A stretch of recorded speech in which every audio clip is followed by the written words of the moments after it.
Ladies and gentlemen, my name is Paul, and in this Game Typical video, we're going to be discussing SATA 3.0 support on the PlayStation 4 Pro, which is updated information, and then we're going to be finishing things off with the Xbox versus PC debate, at least in the eyes of Microsoft and how they feel the two pieces of hardware will coexist, at least according to Phil Spencer.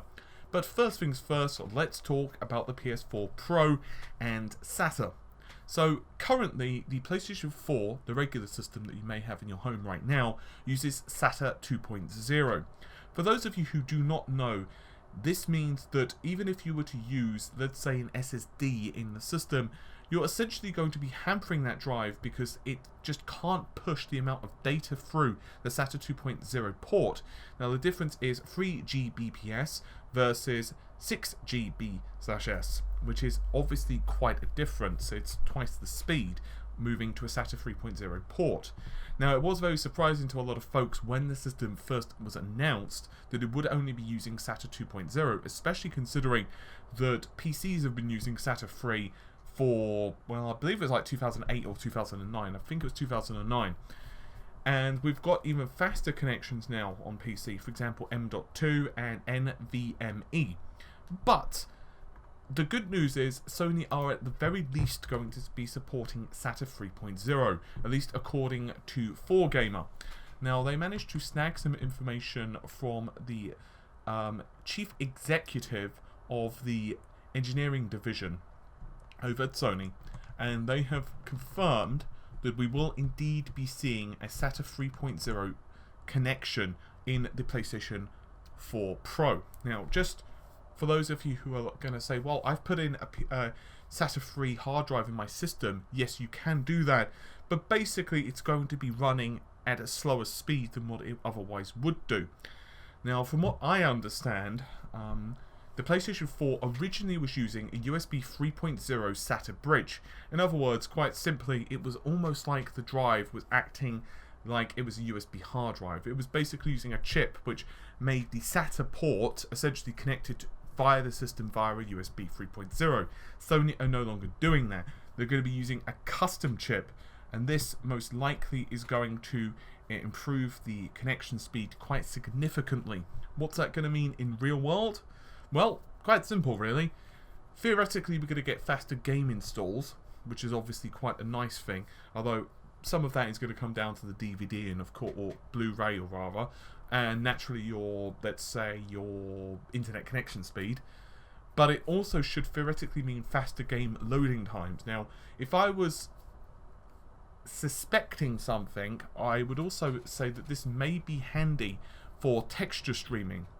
So for folks who are not super familiar with the PS4 Pro, the system is still using 8 GB of RAM. The difference between it and the PS4 vanilla is that, first of all, that memory runs at a faster speed, but second of all, it has an additional 512 megabytes reserved from the OS to the game. So in other words, essentially developers have another 512 megabytes that they can use.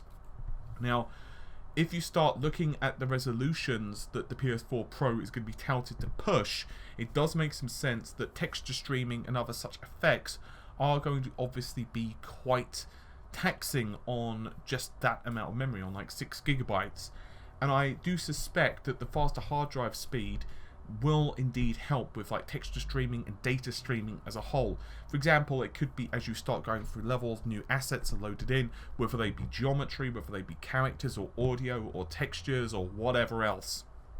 So I do suspect that that is one of the reasons they've made that change, but obviously I don't have a PS4 Pro to test, and furthermore I also don't have a developer to ask, but it makes a lot of sense to me.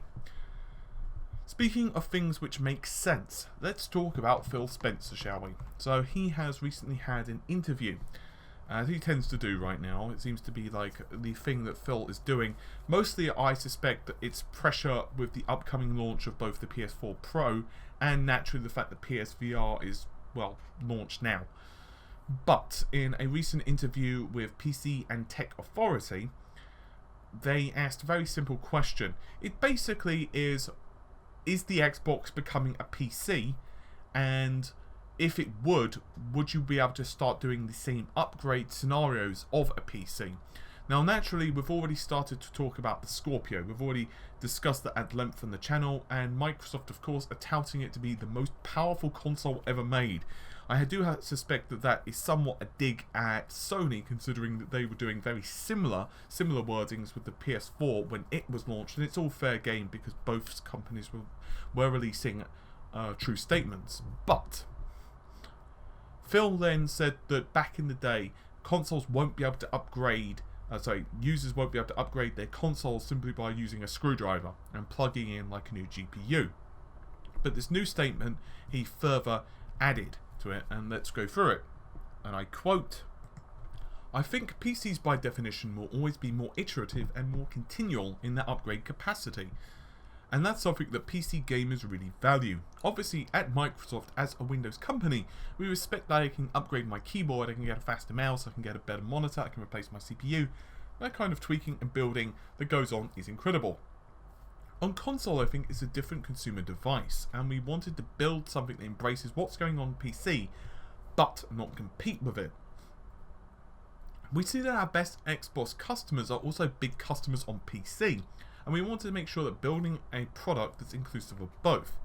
On the console side, I think that faster iteration on hardware is really a platform focus of how we can build a platform so that developers are building games, and they can easily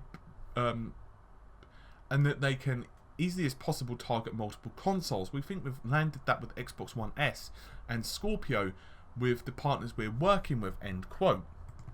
To me, it seems like Phil is being pretty firm in him saying that no, there is definitely going to be a difference between the between Xbox and the PC.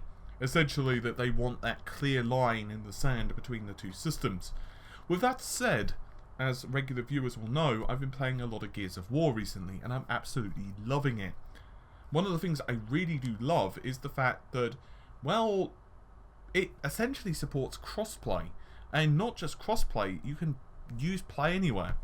That means that I've got, for example, an Xbox One owner friend that's messaging me right now saying, "Dude, come online and we can play something." And it's really nice that you can simply put in a code and you own the game on both the Xbox One and the PC. Now, I do believe that that does require a little bit of work, especially on the PC side, because once again we've started to have those issues with like FreeSync support, and there were issues with multi-GPU and so on and so on and so on. But I think Microsoft are tackling them to a degree. I'm still very concerned about the walled garden approach, but regardless of all of that, there is something very, very, very clear. Microsoft have very loyal gamers when it comes to the PC, and obviously the fact that they can push that to the console is something that they're going to be very capable of. Ultimately, there have been a lot of rumours, a lot of speculation that, for example, you're going to be able to simply emulate, and I use that in a very loose term, the entire Xbox One hardware on your PC eventually. Microsoft are essentially going to release an Xbox One app. I mean, there is technically Xbox already on the Windows 10, but we're talking even further, and it's going to essentially allow you to play specific Xbox games on your PC. And I don't think that's going to happen because it just wouldn't make sense. What I do think, however, is that the company do want to